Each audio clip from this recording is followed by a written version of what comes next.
Welcome back to my channel, Heavenly Leavened, where everything's naturally leavened. We're going to be making clotted cream and scones. It's fantastic stuff. If you've never had it, maybe you could go out to the superstore and buy it, or the supermarket and buy it. Or maybe you could make this at home, yourself, just like I am now, if it works. We're going to find out. Whipped cream, right here, 35%.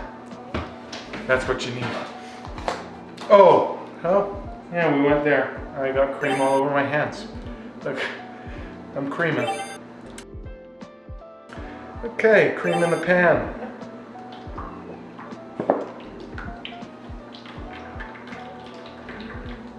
Cream in the pan. Cream's in the pan. Just like that. That's about as easy as this gets. You're gonna have to have some patience. Unfortunately, it's gonna go into the oven for about 10 hours at your lowest setting. Now, if you're like me and my lowest setting on my oven is 170 degrees Fahrenheit, you will put this in for 10 hours. If your lowest setting is, say, 150 Fahrenheit, then you could put it in there for 12 hours. Okay, so we're gonna go over. I'm gonna put it in the oven. 170 for 10 hours. It's say 8 o'clock. So it's at 6 o'clock in the morning. I will see you then. Good morning, everybody. Welcome back to myself, I guess. I have the cream in the fridge. Now it's got to chill overnight. So pretty long process.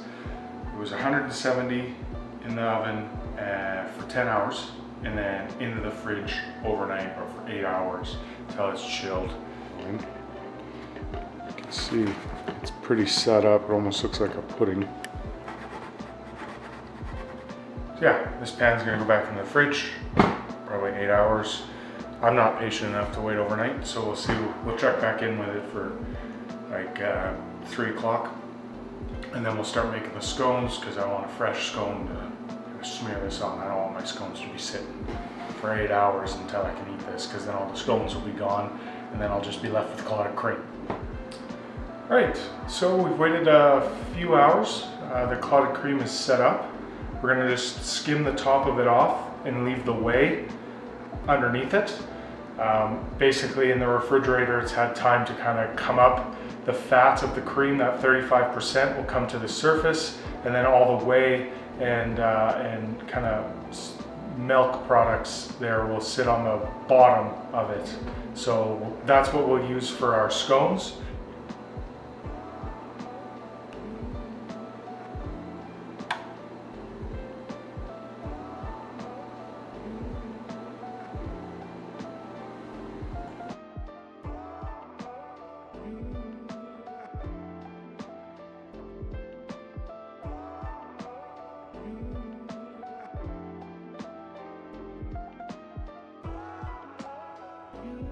Just to give you a shot of what the clotted cream looks like.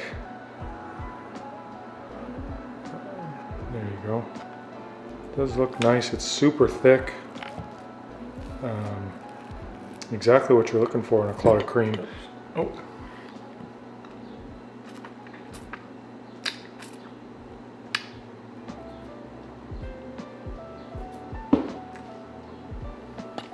Scones.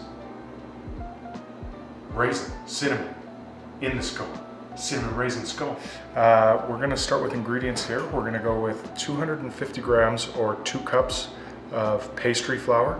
I use pastry flour personally because of the low protein content, and it will create a more tender scone. You can substitute with all-purpose, that is totally fine. And we're gonna move on to 100 grams or half a cup of white sugar. We're gonna go 13 grams or 1.5 teaspoons of baking powder. Then we're gonna go 165 grams or 1 cup of raisins. Raisins of your choice. I use the golden ones. And we're gonna go with 3 grams or half a tablespoon of cinnamon. Then we're gonna just go with a pinch of salt right in with the flour. We're gonna go with 100 grams or half a cup of cold unsalted butter, 100 grams or a half a cup of sourdough starter, 1 whole egg. We're gonna go with 50 mils or 3 tablespoons of the whey from the clotted cream, or full fat milk. 3.25% is totally good. I do not have any whey left because I used it on my scones part 1 and I have to redo, so I am using full fat milk, 3.25%. Okay, so first step is we're gonna add the flour and salt right into the food processor. This is just gonna be used to kind of pulse the butter and the flour together into pea-sized pieces. If you don't have a pastry cutter, this is what you would use. Me personally, I don't have a pastry cutter. If you do, great, you could just use that. Cut the butter right into the flour until it's small and pea-sized, and then you can go ahead and add the wet ingredients. Okay.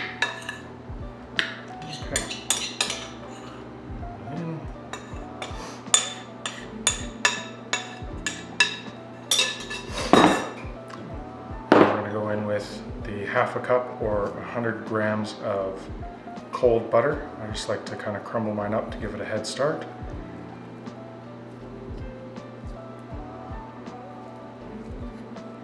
That.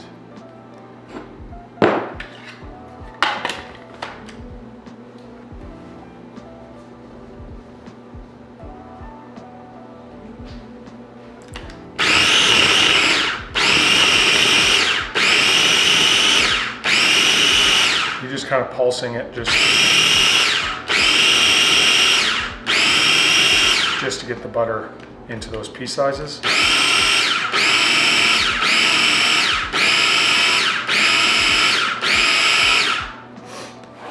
Now, in the big bowl, make a well.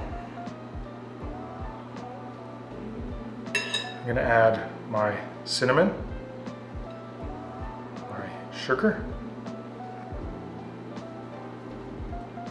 my baking powder, and my raisins.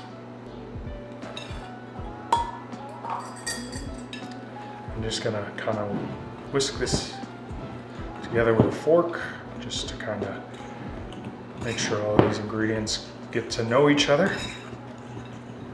Well mix.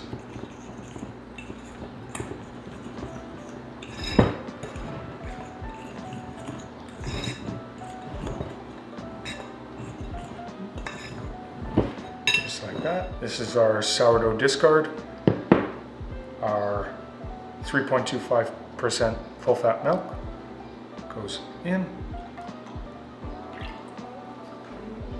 Egg goes in. Take the fork, a little splash, whisk this all together.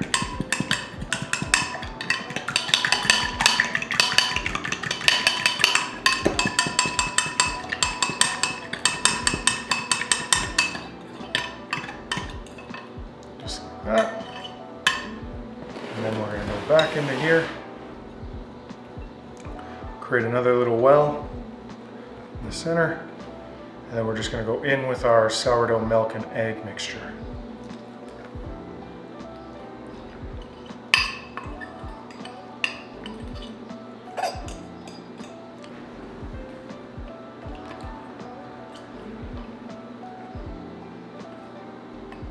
And then we're just going to bring this all in together with the fork, kind of bringing in the sides just like a pasta dough until it kind of all gets nice and doughy. It'll be a little bit sticky. That is okay.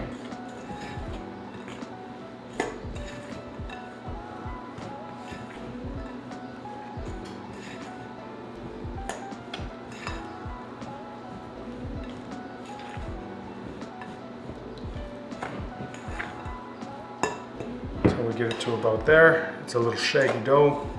We're gonna go out onto the table. We're gonna go out onto a clean table with the shaggy dough mixture. I'm gonna just add a little bit more flour, a little bit more flour on the surface here, just so it doesn't stick. And out comes the shake dough. Scrape off all the fork. All the goodness out of the bowl. And then just kind of bring it together. That's all you kind of want to do.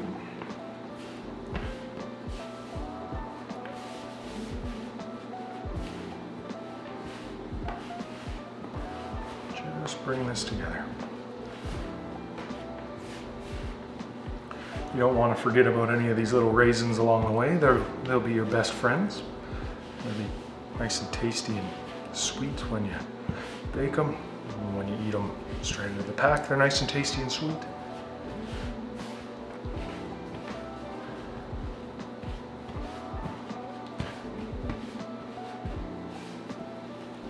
Okay, we are all together now. I'm going to stop playing with it. This is another reason why I specifically use cake and pastry flour for this product.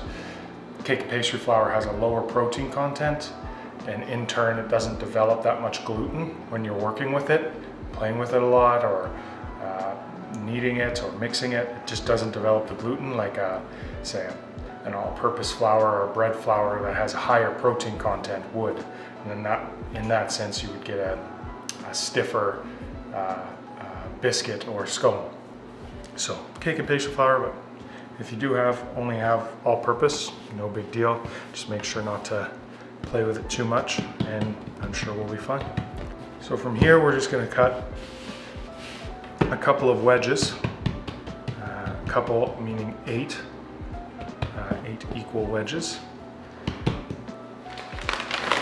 What I'm going to do here is just flour the top a little bit. Make sure the underside gets a little bit of love. Okay, flour it up. You're not going to roll this out too much. You don't want to roll it out. This is the mistake I made last time. I rolled it way too thin. My scones look like cookies. Terrible. Still tasty, but not a scone. So all we're going to do is just nice and lightly roll this out until about yay thing. Barely any work here. Barely any work. Okay? Just a little roll out.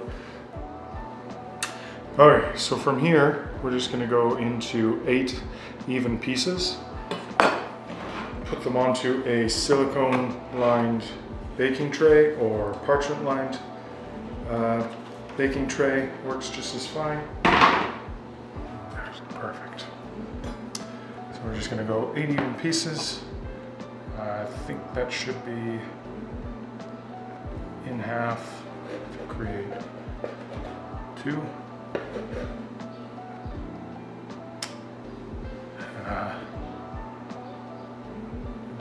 3 and 3 is math. 3 and 3 is 6. 4 and 4 is 8. I'm just going to cut this into 4. 1, 2, 4. 1, 2, 4. Now we have 8 equal pieces. Wow, yay! Math. All right, now that we've got them all lined up onto a tray, nice and evenly, we're gonna brush just slightly with a little bit of melted butter. Unsalted, salted, doesn't matter here. We're just gonna brush lightly on top, just a little bit for color.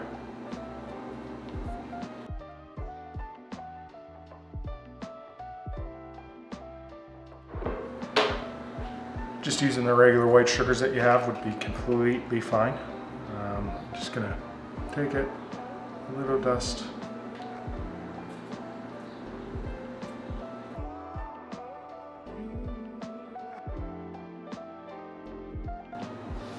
These are gonna go into a 375-degree Fahrenheit oven for about 18 minutes or until golden brown. We'll check in 18 minutes and see how they're doing.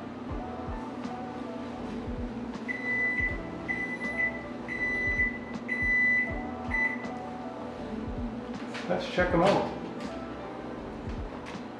Not looking too bad. I think they're going to need about an extra 2 minutes in there. This is what we look like now. Yeah, extra about 2 minutes. Nothing major. Okay, so that timer just went off, extra 2 minutes. These should be perfect.